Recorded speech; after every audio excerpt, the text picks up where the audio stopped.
Assalamualaikum warahmatullahi wabarakatuh. Tachawang Senghau, Wanakkam.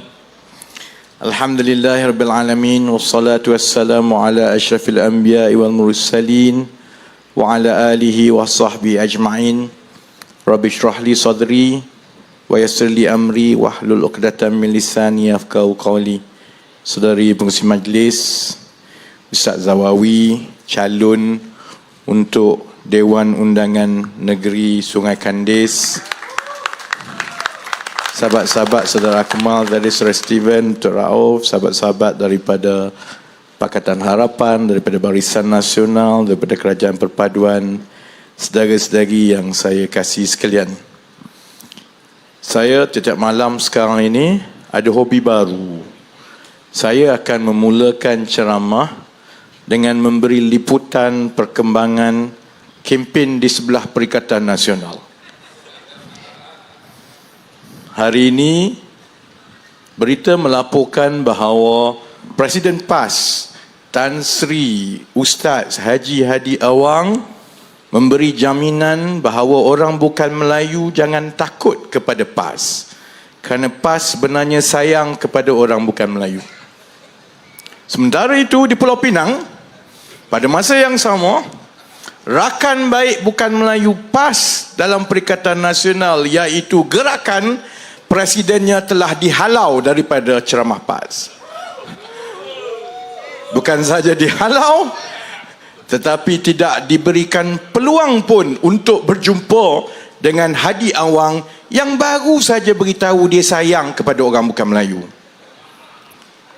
Pada masa yang sama juga di Kedah, Menteri Besar dari PAS yang diakui oleh penyokong-penyokongnya sebagai yang paling berani, kerana dia dikatakan berani melawan Perdana Menteri, dia berani melawan menteri-menteri, dia berani melawan Sultan, tetapi dia tak berani menjawab panggilan telefon polis. Berita melaporkan bahawa Menteri Besar PAS Sanusi hari ini menambah temberang yang lebih besar. Setelah seminggu menafikan bahawa dia tidak kenal dengan seorang warga Cina yang kini sedang dicari oleh pihak berkuasa dalam siasatan mengenai dakwaan pencurian nadir bumi daripada Kedah. Selama seminggu, Menteri Besar yang paling berani ini mengatakan bahawa dia tak kenal, setelah Menteri Dalam Negeri Saudara Saifuddin Nasution menunjukkan gambar dia sedang bergambar dengan warga Cina. Hari ini dia kona baring, akhirnya dia berkata, saya tak kenal dia, cuma saya bergambar sajalah. Berita juga melaporkan bahawa penyokong-penyokong utama Perikatan Nasional di seluruh Kedah hari ini memuji Menteri Besar Kedah Sanusi sebagai seorang pemimpin yang serba boleh, sangat berkebolehan. Alasan dan bukti ialah kerana selain daripada dia boleh sumpah seranah, selain daripada dia boleh mengangkat tangan, dia juga terbukti boleh membawa backhoe untuk pasang bendera. Korang dah tengok TikTok tu?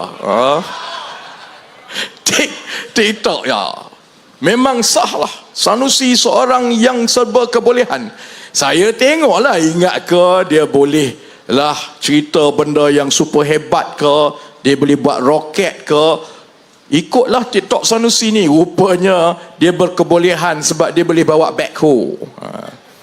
Selain daripada dia boleh bawa backhoe, dia juga boleh main sepak takraw sehari-hari. Jadi sebab itu, kalau ikutnya, saya rasa Ustaz Zawawi jauh lebih berkebolehan. Lepas ni tolong pergi try backhoe. Siapa-siapa yang boleh bawa backhoe selepas ini bolehlah menjadi Menteri Besar, insya-Allah. Saudara-saudari, kita dalam seminggu lagi untuk masuk dalam pilihan raya 12 Ogos.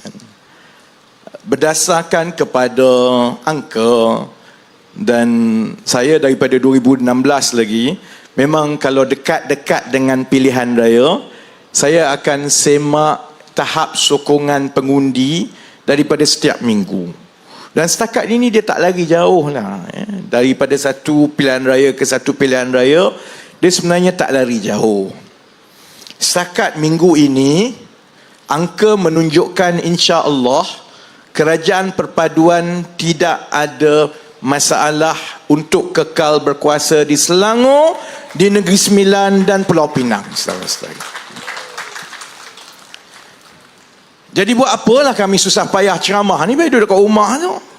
InsyaAllah, kecualilah selepas ini Sanusi boleh terbang, InsyaAllah saya ingat keadaan ini akan kekal sehingga kita masuk minggu depan. Dan kita boleh mengekalkan pentadbiran Kerajaan Perpaduan, Pakatan Harapan, Barisan Nasional dan rakan-rakan dalam Kerajaan Perpaduan di ketiga-tiga negeri yang sangat penting ini. Tapi kami semua turun. Menteri tiap-tiap hari turun, timbalan menteri. Saya memang pakai hitam, semua hitam, sebab senang, tak payah fikir pasal baju. Sebab tiap-tiap malam kena tukar, kena turun ceramah, kena jumpa. Begitu jugalah rakan-rakan daripada DAP, daripada UMNO, daripada parti-parti yang lain.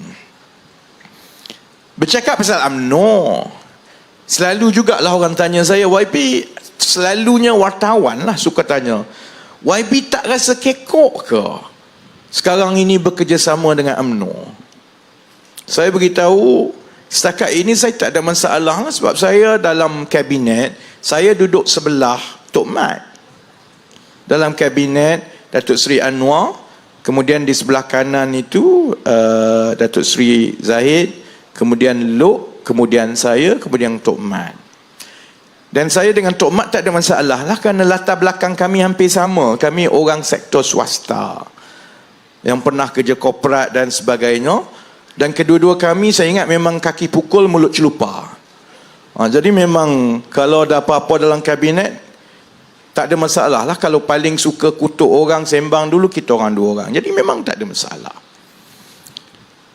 Bila turun ke bawah pun tak ada masalah.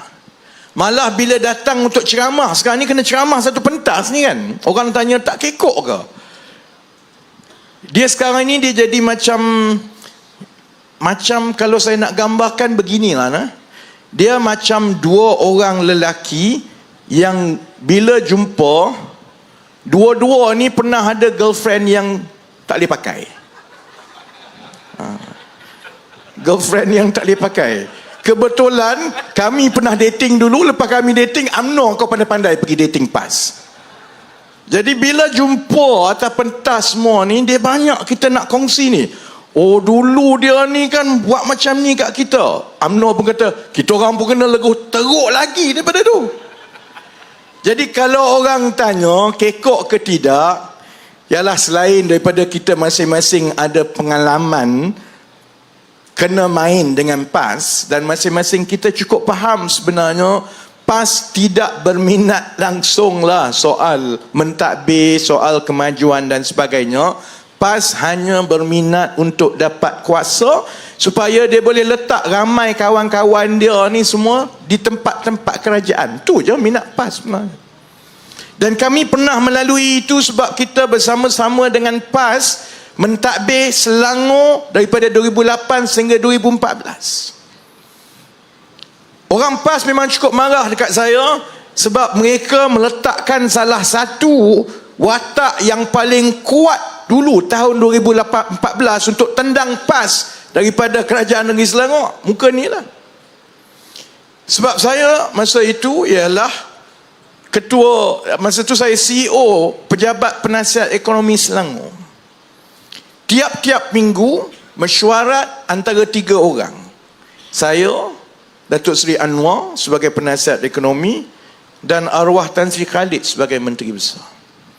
Saya boleh nampak daripada satu tahun ke satu tahun, PAS ketika itu tidak berminat pun dengan agenda yang kami bawa dalam Pakatan Rakyat masa itu. Dia hanya berminat untuk dapat jawatan. Dan minat dia hanyalah satu, iaitu kalaupun Tan Sri Khalid Menteri Besar daripada PKR dan Pakatan Rakyat, usah peduli tentang Pakatan Rakyat asalkan Tan Sri Khalid ikut apa cakap kami. Dan sebab itu dia tak peduli keputusan bersama soal menjaga kebajikan rakyat. Dia tak peduli. Dia masa itu menganggap Selangor ini ialah tapak seterusnya yang lebih baik berbanding dengan Kelantan. Sebab Selangor lagi kaya. Masjid Selangor bayar kalau penceramah dia bagi lagi besar. Peruntukan lagi banyak, jawatan lagi banyak. Saya pernah ingat ini atas pentas ceramah. Saya tak pernah sebut benda ini secara terbuka malam ini sebab dia Sungai Kandis. Calonnya pula ustaz pakai songkok pula tu. Jadi saya boleh sebut, saya sekali dalam satu mesyuarat timbul, saya bawa satu isu bagaimana wang sebanyak RM500,000 diberikan kepada kepimpinan PAS. Dan saya sebut bahawa ustaz, benda ni tak boleh. Masa itu tambah pula kita negeri pembangkang. Kita bercakap di luar tentang soal lawan rasuah dan sebagainya. Perkara itu berlaku, jadi saya sebut tak boleh benda ni berlaku. Jawapan pimpinan PAS itu ialah yang ini sebenarnya tak ada kena-mengena rasuah apa. Ini ialah sumbangan infak fisabilillah kepada kami. Saya ingat lagi, dan saya rasa yang kalau pimpinan itu dengar, dia tahu dan dia ingat masa itu. Kerana saya cukup marah. Saya kata, teruklah kalau macam itu. Sebab kalau ada wang RM500,000 tunai diberikan kepada PKR, itu dikira rasuah. Tapi kalau diberi kepada PAS, dia jadi infak. Sebab itu saya tahu ni walaun yang tengok tu dah 10 tahun kerja dia maki saya. Dalam ramai pimpinan PKR ini 2 orang, sekarang 3 lah campur Saifuddin, yang dia cukup benci. Dia benci kepada Anwar Ibrahim, dia benci kepada saya atas yang mereka kata sebab peranan saya tendang mereka keluar daripada kerajaan Selangor tahun 2014, dan sekarang ini Saifuddin Nasution sebab mendedahkan bagaimana mereka terlibat dalam dakwaan Nadir Bumi hilang kena curi dekat Kedah. Maksudnya saudara-saudari, kalau orang tanya saya, susah ke nak bekerjasama dengan UMNO? Kalau kami pernah dating dengan PAS dan kami tak jadi gila, dan kami tahu sempadan bila kami kena putuskan dan tendang dia keluar, InsyaAllah saudara-saudari, insyaAllah kita bila kita disatukan oleh satu hasrat untuk bela rakyat, mengambil kira semua yang telah berlaku dalam masyarakat kita, InsyaAllah saya rasa tidak ada masalah untuk kita terus perkuatkan kerjasama kita dengan UMNO, dengan Barisan Nasional, dengan kawan-kawan dalam kerajaan perpaduan. Sebab itu yang membezakan kita dengan mereka sekarang. Bayangkan. Majoriti kerajaan perpaduan ialah 148 di parlimen. Kekuatan 2/3. Kali terakhir mana-mana kerajaan ada kekuatan 2/3 ialah zaman Pak Lah dulu, tahun 2004. Lepas itu tak pernah dah. Maksudnya ini adalah satu kerajaan yang kuat. Dan kita nak masuk dalam pilihan raya negeri, 6 negeri. Dalam keadaan kita juga tahu bahawa mengikut kempen setakat ini dan dapatan dan kaji selidik dan perisikan dan sebagainya, gayanya ialah kita akan tetap kekal berkuasa di Selangor, Negeri Sembilan dan Pulau Pinang. Maksudnya yang digambarkan sebagai penolakan rakyat terhadap kerajaan perpaduan itu tidak akan berlaku pun.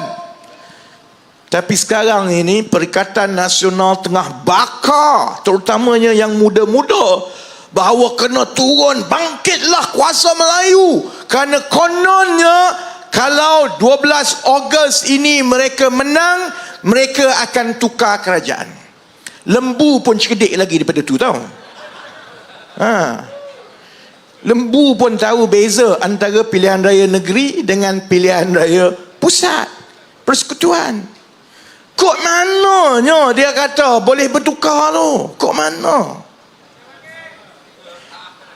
Sebab itu kalau saya kasar dengan PAS Bersatu tu, lepas ini saya nak beritahu kawan-kawan UMNO, lepas ini Bersatu pun dia akan jadi boyfriend yang gigit jari juga dengan PAS.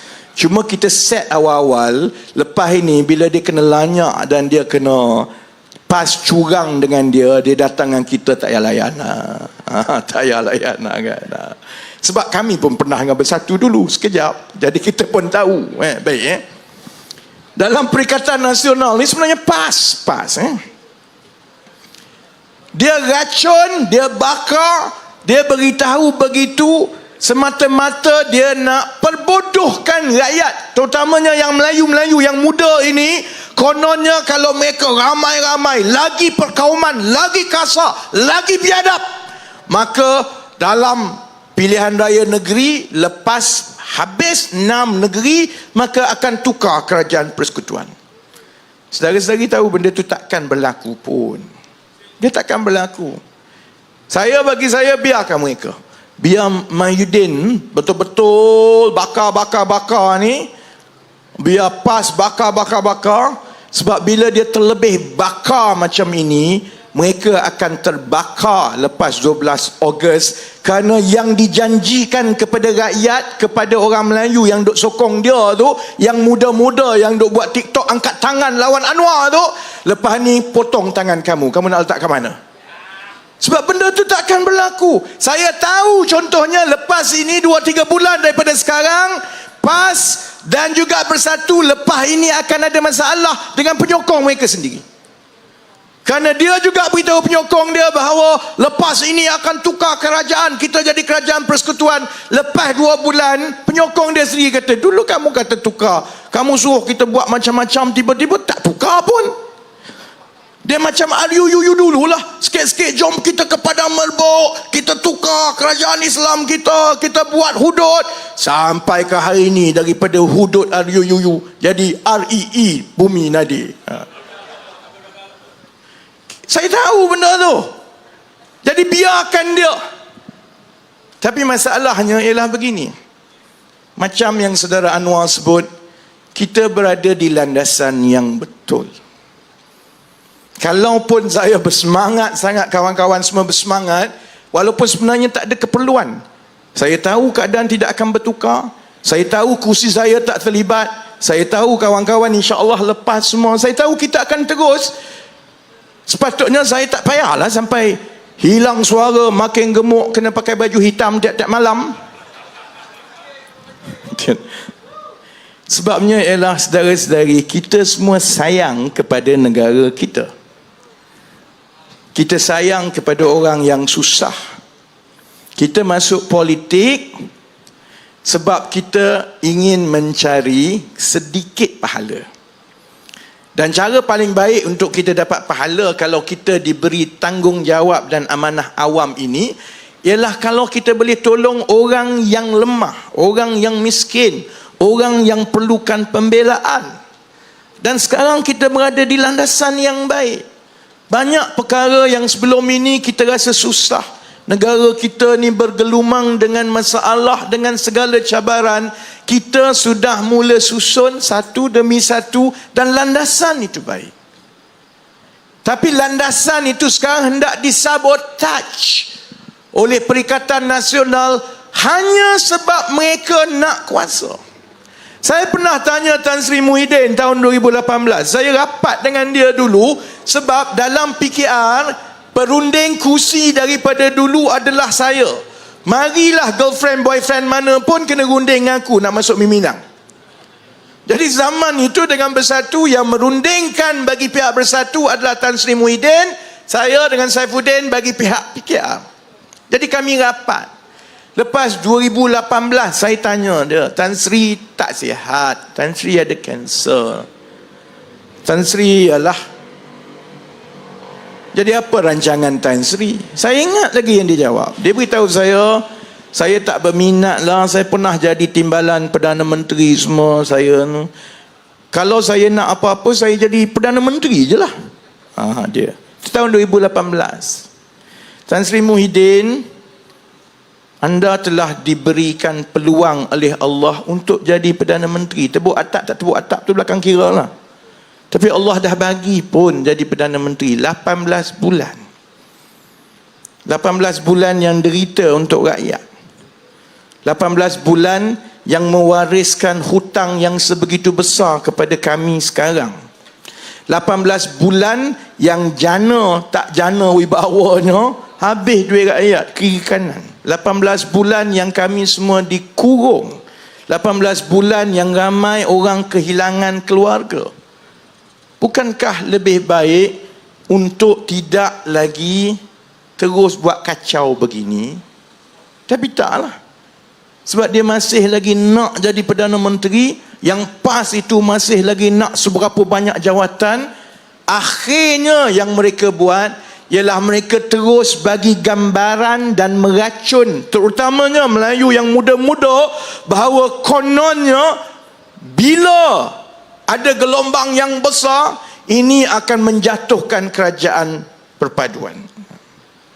Saya sebenarnya tak kisah pasal itu, kalau tidak kerana itu ada kesan kepada keyakinan pelabur-pelabur asing kepada negara kita.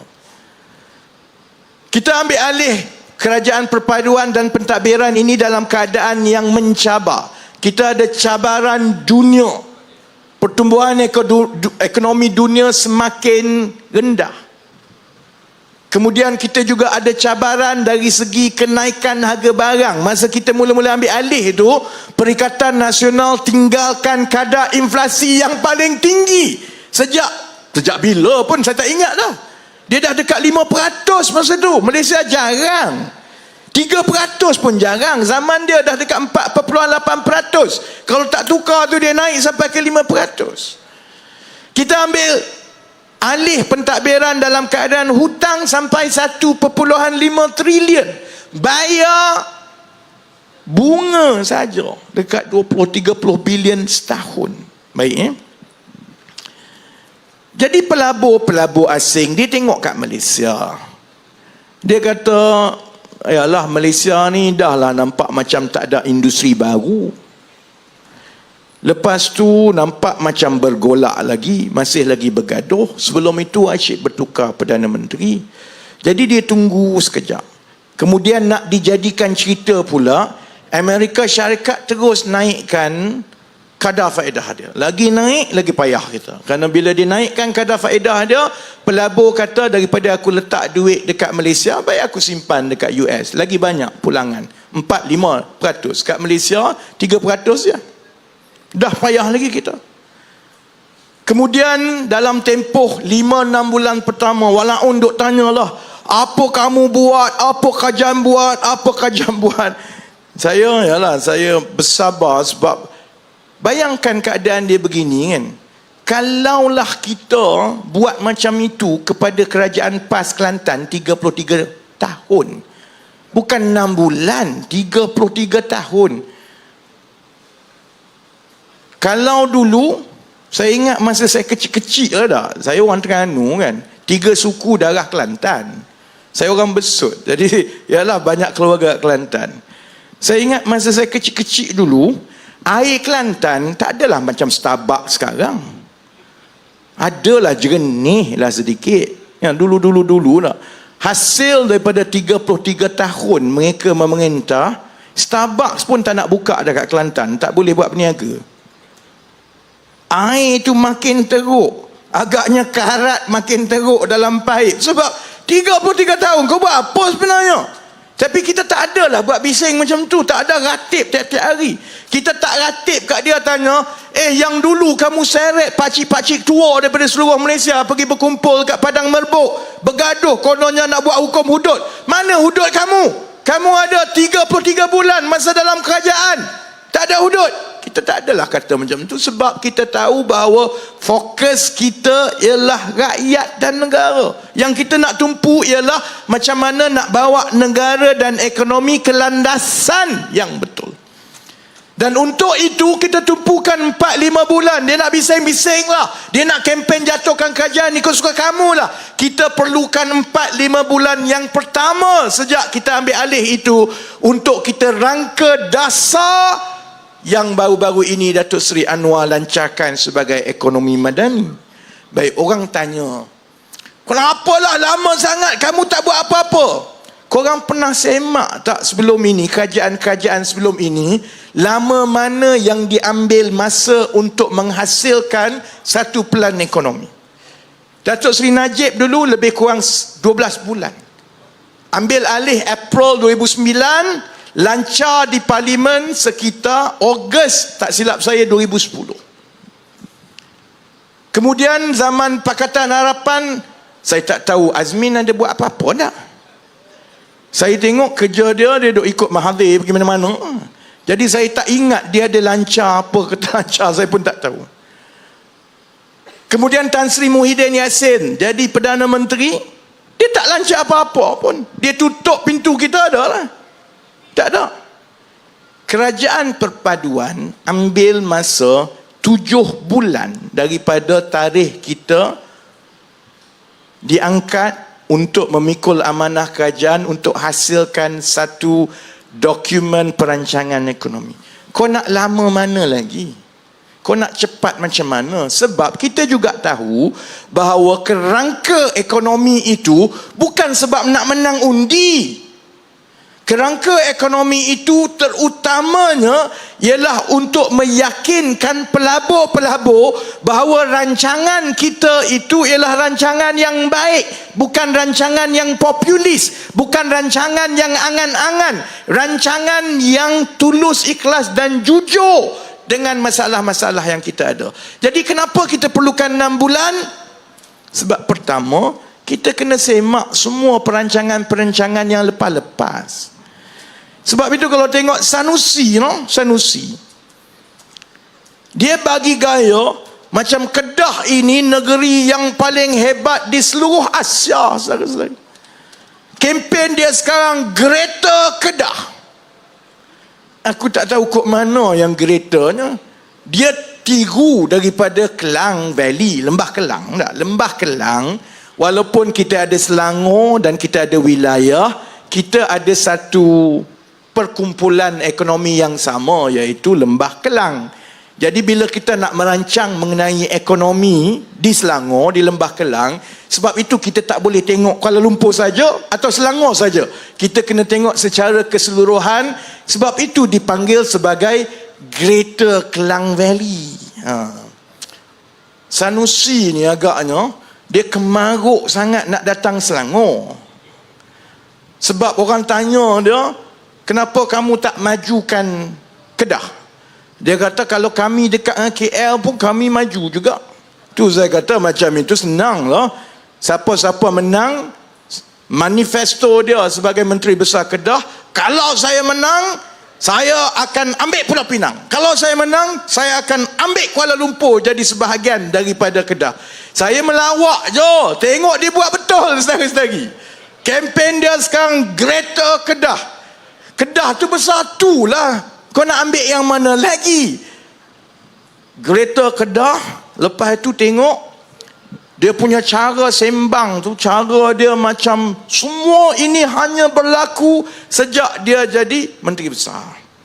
Kalau dekat billboard besar-besar soal loji air, macam mana langkah-langkah dia untuk menyelesaikan masalah air di Kedah.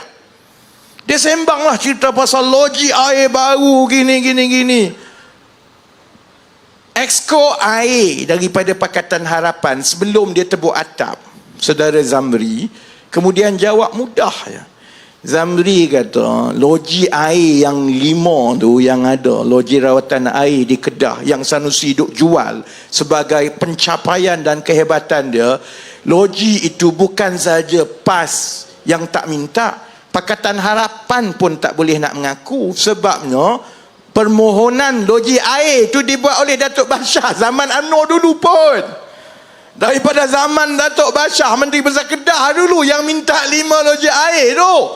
Kerajaan Persekutuan bagi. Kemudian kerajaan beralih kepada Pakatan Harapan 2018. bab mari dengan Sanusi ni, ini nama dia Sanusi curi ayam. Orang lain buat kerja, orang lain susah payah, orang lain selesaikan. Dia kerja dia pandai angkat tangan mengaku saya punya cikgu, saya punya cikgu. Jadi sebab itu kita tak boleh buat macam itu. Kalau kita nak buat perancangan ekonomi, kita kena yakinkan pelabur-pelabur bahawa semua ini telah dipertimbangkan sebaik mungkin, dan bukan cara saja nak cepat, nak mengaku, nak ambil kredit, kerana nanti kantoi macam Sanusi. Sebab itu kita perlukan 6 bulan, kerana setiap satu perkara yang kita nak buat, dia bukan hanya mengambil masa untuk menetapkan dasar. Lepas kita dah ada cadangan dasar itu, kita kena panggil kementerian-kementerian dan agensi-agensi yang terlibat. Bincang bersama, bincang dengan sektor swasta, supaya bila dah ada dasar, lepas itu nak kena buat. Kalau tidak umum saja, lepas tu habis, tak jadi. Sebab itu beza kita sebelum kita lancar ekonomi madani, kita dah bincang dahulu 6 bulan dalam kerajaan dengan swasta. Sebab itu bila saya lancarkan pelan peralihan tenaga, kita bukan saja umum, kita umum 10 projek mega bernilai 25 bilion. Sebab apa? Sebab kita dah bincang dah dengan Petronas, dengan TMB, dengan Khazanah, dengan Saim Dabi. Kita dah bincang, kita dah tahu siapa akan buat apa, bila dan sebagainya. Sebab itu saudara-saudari, dengan dokumen itu dan dengan beberapa signal ekonomi yang kita bagi, alhamdulillah, dalam sebulan yang terkini ini bukan saja soal inflasi dah turun, saudara-saudari tengok pasaran saham makin baik, mata wang makin mengukuh. Adalah perubahan macam-macam. Semalam contohnya, Amerika Syarikat tak habis batuk lagi, letih. Tiap-tiap bulan dia batuk ekonomi dia. Dah okey sikit, semalam dia batuk lagi. Sebab semalam rating kredit Amerika Syarikat diturunkan. Bila diturunkan, semua orang takut. Bila ada orang takut, dia goyang. Tapi alhamdulillah, walaupun itu ada kesan kepada seluruh dunia, ada kesan kepada kita, tapi dia tak jatuh dan memperlambatkan pertumbuhan yang kita dah tengok, signal positif daripada pelabur yang kita dah tengok dalam tempoh 1 bulan yang lepas. Landasan itu baik, saudara-saudari. Sebab itu saya, kawan-kawan semua kempen cukup-cukup untuk kali ini. Sebab itu juga kepada sahabat-sahabat yang akan mengundi di Sungai Kandis, saudara-saudari kena faham, ini bukan soal untuk kekal berkuasa di Selangor. InsyaAllah dia tak ada masalah akan kekal berkuasa. Tak ada masalah langsung setakat ini. Tapi saya tak nak kalau kita lalai dan alpa, terutamanya sahabat-sahabat yang bukan Melayu, kalau tak keluar mengundi. Sebab dalam pilihan raya umum yang lepas, itu ialah kadar keluar mengundi pengundi bukan Melayu yang paling rendah sejak tahun 2008. Sekitar 68% je. Selalunya pengundi bukan Melayu keluar sampai 83% tiap-tiap pilihan raya umum. Jadi saudara-saudari, terutamanya uncle auntie, kawan-kawan yang bukan Melayu, kena faham, ini bukan soal semata-mata untuk menang di Selangor. Kerana kalau signal itu tidak baik, Perikatan Nasional akan terus buat kacau, dan kacau itu akan menakutkan pelabur. Maka segala landasan yang kita berdikit-dikit makin baik ini, maka itu akan merencatkan balik peluang kita untuk menjadi kuasa ekonomi di Asia Tenggara semacam yang kita rancang. Jadi sebab itu, satu persatu dalam 1-2 minggu ni saudara-saudari tengok, dia tanya, ni nak masuk pilihan raya ke? Umum macam-macam ni. Dalam 2-3 minggu ni umum semua. Ya lah, macam saya cerita, bahalul dia orang. Kita ambil masa 6 bulan untuk susun semua. Dah susun semua, barukah kita lancar satu. Kerana setiap satu ni bukan umum, dia dah jadi. Contoh semalam, bila saya lancarkan satu program untuk anak-anak lepasan sekolah nama Academy in Industry. Dia bukannya kami nak buat, memang sedang berlaku, saudara-saudara. Kita tengok contohnya yang anak-anak Melayu. Ada satu masalah di kalangan lepasan sekolah Melayu. Hanya 30% daripada anak-anak lepasan sekolah Melayu, banyaknya di negeri-negeri yang tak ditadbir oleh Pakatan Harapan dan Barisan Nasional, hanya 30% je anak-anak lepasan SPM, anak-anak Melayu ni yang melanjutkan pelajaran lepas sekolah.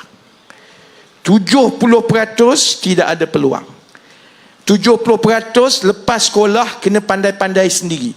Mak ayah ni dah teruk ni kena kerja. Habis sekolah, yang anak tu pula dia tak ada kerja sebab dia paling tinggi, dia pergi sampai SPM. Jadi kita nak buat apa? Sebelum ini kerajaan sediakan suruh pergi kepada TVET, institusi latihan teknikal, macam-macam ada. Masalahnya budak-budak kita tak nak pergi. Makin lama makin kurang, dia tak nak pergi. Saya nak marah kat dia orang pun tak guna. Sebab kita tahu anak muda sekarang, dia rasa lebih baik bekerja daripada dia pergi belajar. Sebab dia kata kalau saya pergi belajar pun 3-4 tahun, kena ambil pinjaman PTPN ke PTPK, tabung Perbadanan Tabung Kemahiran, kena ambil semua ni. Kalau keluar-keluar tak dapat kerja, siapa nak bayar? Betul juga dia kata. Jadi sebab itu kebelakangan ini kita tengok makin ramai anak-anak Melayu habis SPM, dia habis kat situ je, dia tak nak pergi mana-mana dah. Dan ini akan jadi kesan yang besar kepada negara, kepada keluarga, kepada masyarakat. Dia buat apa selama ni 33 bulan? Bukan benda ni baru berlaku, benda ni daripada dulu pun memang dah ada. Tapi Haji Hadi, pernah tak dengar Haji Hadi cerita pasal benda ini? Saya kalau dia cerita, saya tak marah. Kalaulah Sanusi cerita pasal mana nak tolong anak orang miskin, baguslah. Tak ada modal untuk saya nak marah dia. Masalah dia bila dia naik pentas ceramah, cerita dia pasal kebencian, cerita dia biadab dengan orang. Soal masalah utama orang Melayu, dia tak sentuh langsung. Masalahnya yang muda-muda ni apa nak jadi lepas ini? Sebab itu 3-4 bulan dah kita dah usahakan. Kita mengambil jalan begini, mengambil kira bahawa anak-anak muda sekarang, mereka tak nak melanjutkan pelajaran, dia nak kerja terus. Dan pada masa yang sama, kilang-kilang dan juga syarikat-syarikat kita sebenarnya memerlukan pekerja tempatan. Sebab dia tak cukup pekerja, dia nak ambil pekerja asing. Sekarang makin mahal sebab dia kena bayar gaji yang sama dengan pekerja tempatan, sebab ada gaji minima. Tak boleh dah bayar pekerja asing lebih murah daripada gaji minima. Gaji minima 1,500 bulan. Campur visa, campur semua tu, gaji yang perlu dibayar kepada pekerja asing ialah lebih kurang RM2,000 sebulan pun. Jadi lebih baik gaji anak-anak tempatan kita daripada duk ambil pekerja asing. Masalahnya ialah tak cukup anak-anak tempatan nak kerja. Bila tanya anak tempatan, satu, kebanyakan mereka ini duduk di pantai timur. Itu yang dulu salah satu daripada program Kerajaan Negeri Terengganu PAS ialah menyewa bas untuk menghantar anak-anak muda mereka cari kerja kat Selangor. Sebab banyak di sebelah sana. Jadi kita faham juga nak suruh dia datang pun payah, sebab dia anak orang susah. Dia nak cari rumah, dia nak bayar deposit rumah, semua mahal. Mak ayah dia tak ada duit nak bayar. Sebab itu kita usahakan satu program. Kita peruntukkan untuk tahun ini terlebih dahulu 40 juta. Tahun depan 70 juta, dia akan terus naik-naik. Kita buat begini. Daripada mereka pergi ke institusi latihan ini, belajar sampai 3-4 tahun untuk dapat sijil kemahiran, lebih baik dia habis sekolah, dia kerja terus. Dia kerja dekat syarikat ajar dia, syarikat latih dia, bayar gaji dia lebih kurang RM2,000 sebulan. Untuk memudahkan lagi dia, kita bayar supaya dia ada allowance perpindahan, supaya dia sewa rumah, dia duduk kongsi sama dia. Kerajaan dan swasta susun, kita cari, kamu 5 orang daripada kampung ini datang duduk kat rumah macam ni, setiap seorang allowance perpindahan 1,500, kamu boleh bayar semua, kamu kerja, aku latih kamu. Baik, orang PAS ni walaupun mesti kata, alah apa susah sangat, dulu kan dah buat, apa yang barunya? Dulu tak boleh macam tu, saudara-saudari. Sebab sebelum Academy in Industry yang kita lancarkan ini, syarikat-syarikat swasta tidak dibenarkan untuk mensijilkan anak-anak ini. Jadi dia kerja hebat macam mana pun 3-4 tahun, dia tetap tidak ada kelulusan, dia hanya SPM. Sebab itu dia kata tak nak lah, buat apa? Tapi kalau nak pergi kepada institusi TVET, dia pun tak nak. Jadi kita pun ambil jalan seperti mana yang dibuat di negara seperti Jerman. Kita pastikan bahawa syarikat-syarikat yang nak menyertai skim ini, mereka tampil ke hadapan jabatan kerajaan, iaitu Jabatan Pembangunan Kemahiran. Mereka akan audit setiap syarikat ini, tengok latihan macam mana, mesin macam mana, temu ramah dan uji pelatih-pelatih, tengok segala keperluan. Kalau mereka memenuhi keperluan untuk mensijilkan, layak untuk bagi sijil, maka kita sekarang pindahkan kuasa itu kepada syarikat-syarikat swasta ini untuk mereka mensijilkan anak-anak kita supaya dia kerja dapat gaji 2,000 tiap-tiap bulan dan lepas 18 bulan dia ada sijil kemahiran. Bila dia dah ada sijil kemahiran, dia kerja lagi, dia boleh disijilkan kepada diploma pula. Dan bila dia kerja lagi, lepas itu baru kita boleh angkat dia, sijilkan dia pula menjadi ijazah. Jadi bayangkan, yang ini ada orang muka dah berkerut dah. Sebab masa kami duk susun, kami dah buat test 10 syarikat pertama, 100 orang yang pertama dah buat ni. Lama-lama ada soalan ini. Jadi dia kata, macam itu baik tak payah pergi universiti. Memang betul lah. Untuk mereka yang tak nak pergi universiti, ada jalan baru. Kerana kalau pergi universiti, dia pergi ambil PTPTN 6 tahun, umur 24, sibuk cari kerja, dapat gaji 2,000 lebih. Dia kata, tak berbaloi lah. Sebab kalau dia ambil jalan ini, jalan TVET yang kerajaan buat ini, dia mula kerja umur 18 tahun. Gaji dalam 2,000 sebulan. Lepas 18 bulan dia disijilkan. Gaji masa itu dah naik 2,003. Kemudian daripada itu dia naik diploma 3,000. Maksudnya umur dia awal 20-an, dia dah boleh dapat gaji lebih banyak daripada gaji Sanusi masa dia umur 20-an. Sebab dia lebih berkemahiran, dah ada diploma, semua dah ada pengalaman kerja.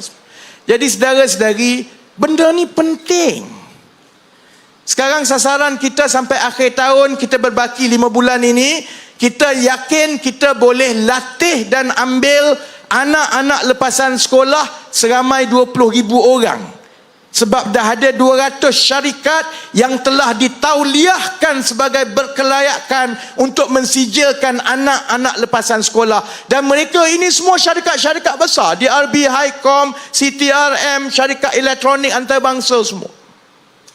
Sebab itu saya kata, kalau kita berlawan dengan mereka, dia bukan soal kuasa, saudara-saudari. Sahabat-sahabat UMNO pernah berada di luar kuasa. Dulu orang kata UMNO ni tak boleh hidup, tak ada kuasa. Semua masing-masing kita pernah hidup sebagai pembangkang tak ada kuasa. Kita tahu bahawa amanah dalam kerajaan itu datang dan pergi. Ada masa kita dalam kerajaan, ada masa kita di luar. Kita dah biasa dah. Tapi yang kita pertahankan ini ialah kerana kita di landasan yang baik dan kita yakin yang kita usahakan akan bawa rahmah, membantu lebih ramai anak-anak orang susah yang sebahagiannya orang Melayu pun. Sebab itu saya minta, ni nak habis dah ni sebab sekarang musim pilihan raya, tersalah cakap dia tak boleh bertanding. Mampu kita. Perbezaan yang lepas tu macam-macam cerita. Yang kat depan itu kita pun tak tahu. Hari ini PAS makin hamun semua. Saya tak tolak satu hari nanti dia datang mengangkat, jomlah dating balik. Berapa kali dah dia buat macam itu. Saya tak tolak benda itu. Ikut suka dia lah, politik ni macam inilah. Tapi sementara kita ada peluang ini, dan ini adalah persimpangan sejarah negara kita yang penting untuk kita bantu rakyat, kita perlu tumpu kepada membina semula negara dan masyarakat kita. Untuk itu kita kena satu padukan semua. Tolak soal kebencian, tolak soal perkara-perkara yang tak membantu kita pun. Tumpu soal kebajikan dan soal membina ekonomi kita. Lepas itu korang nak lawan, lawanlah. Lepas itu siapa nak bertanding? Satu kursi dekat Sri Kandes ni sampai 80 calon. Bertandinglah. Bukan masa sekarang untuk kita goyang negara di saat kita berada di landasan yang sangat penting, kerana kita ada dua persimpangan ekonomi yang penting dalam tempoh 5 tahun akan datang.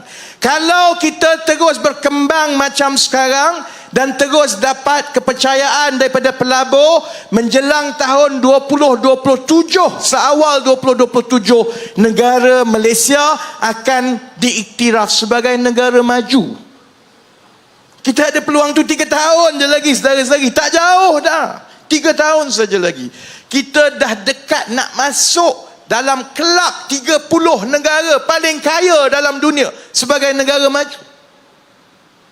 Sebab itu Datuk Seri Anwar kata sasaran kita ialah kita nak jadi negara 30 ekonomi terbesar di dunia. Sebab benda itu boleh dibuat. Kita tak jauh dah ni, 3 tahun saja lagi. Sasaran kedua ialah menjelang tahun 2028 kita akan mengambil alih menjadi ekonomi yang lebih besar daripada Singapura. Yang bersatu, yang PAS duk kata kalau undi Pakatan Harapan dengan Barisan Nasional, Malaysia akan jadi macam Singapura. Takutlah Singapura, saudara-saudari. Kita ada peluang untuk kita menjadi lebih gah, lebih megah, lebih besar daripada Singapura. 3 tahun lagi. Sebab itu dia nak kata apa, dia katalah. Dia nak caci, dia nak maki, dia nak biadab. Itu hal dia. Kita tahu landasan kita, kita tahu sasaran kita, dan insya-Allah bila tugas itu telah selesai, insya-Allah saya yakin rakyat akan terus bagi kepercayaan kepada kerajaan perpaduan untuk kekal berkuasa untuk tempoh yang lama, saudara-saudari, hasil daripada usaha kita dalam tempoh 3-4 tahun yang awal ini. Jadi dengan harapan itu, saya harap saudara-saudari semua janganlah muka monyok. Tahulah esok nak kerja. Tapi seminggu saja lagi, yakinkan kawan-kawan kita, sebarkan, insya-Allah saudara-saudari, dengan niat yang betul, fokus yang betul, saya yakin kita akan dapat bantu rakyat dengan kita kekalkan pentadbiran kerajaan perpaduan di negeri Selangor ini. Baik, dengan itu saya doakan yang terbaik. Esok saya akan terus bawa liputan-liputan caca merba kempen daripada Perikatan Nasional. Jadi siapa nak dengar, tunggu esok pukul 11 malam. Saya berceramah tiap-tiap malam dan saya bermula dengan cerita-cerita lawak daripada sebelah sana. Jadi dengan itu, saya doakan yang terbaik. Terima kasih yang hadir. Saya sudahi. Sese, nandri, vanakkam. Terima kasih. Wabillahi taufiq wal hidayah. Wassalamualaikum warahmatullahi wabarakatuh.